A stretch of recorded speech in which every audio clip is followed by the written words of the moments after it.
What's up? What's up? What's up, everybody? Welcome back to 5-Minute Rants, guys. Welcome back to the AM. I'm your host, Michael Abernathy, and welcome to the show predicated on the journey of life and business. Hey, guys, real quick before we get started, if you know somebody that this show would change their lives just by listening to it, would you partner with me and spread the word by sharing it with them? If not, just, if you don't mind, leaving a review. That would be awesome. Well, guys, today I want to talk about how there are no right answers. And I have really talked a lot about this, but I think it's so important to just re-hit and rehash again. I want to talk about just how society has really hurt us in the way that we have been educated. Because education, especially in America in a lot of ways, and I haven't been educated in other countries, so this might be universal as well. But knowing from what I grew up in, it is really about right and wrong. What is the right answer? What is the wrong answer? Now, don't get me wrong. Understanding right answers and understanding what does work and what does not work is so important. Like math, 2 + 2 = 4. And we're not going to go past that because it's like, man, like I need to know that it equaling 5 is incorrect. Because in order to navigate certain things, there are right and wrong answers in certain instances. But for the vast majority of how life operates, there really aren't. There are ways to do things, right? And everybody can have a select, unique way of doing something, and it actually accomplishes the exact same goal. So let me give you an example. A bunch of friends and we were sitting in a living room talking about this, and I said, okay, we were talking about how there are no right answers. Everybody's like, well, no, of course there are right answers. No, there's universal objectives that we all agree are good to work towards, but there are no right answers. Let's go. Like, it's not like math, 2 + 2 = 4. The only way to get to 4 from 2 + 2 is 2 + 2. That is such a finite example. It's so small and so particular. And so anyways, I said, everybody stand up, let's all walk to the kitchen. And I was like, isn't it interesting? Everybody walked to the kitchen differently, but we all arrived in the kitchen. That's what I'm talking about. Everybody took a different path, arrived in the same way.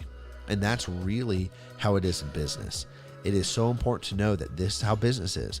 What do most business people want and most entrepreneurs? I want to have a healthy, sustainable entity that is self-sustaining. Okay, how do you do that? There are lots of ways to do that.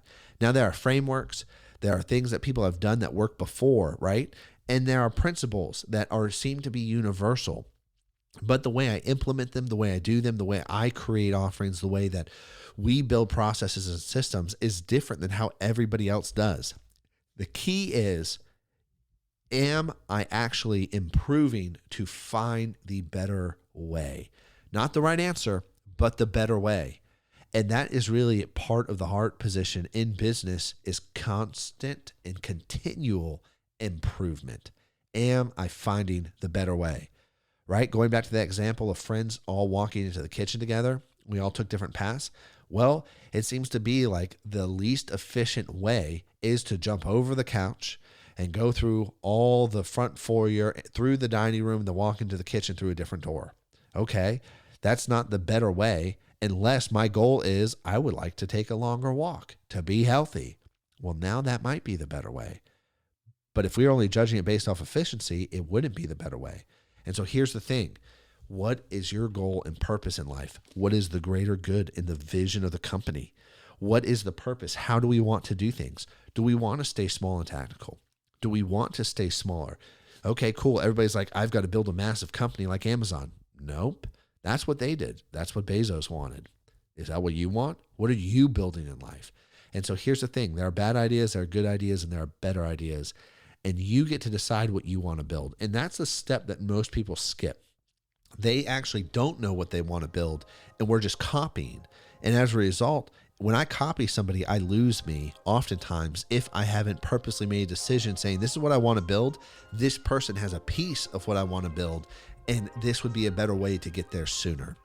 And so that's really the heart and the philosophy behind there are no right answers when I say this.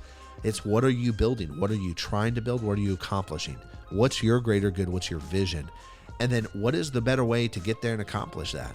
And it's really that you get to decide what type of life you want to create, and you get to decide what you want to build.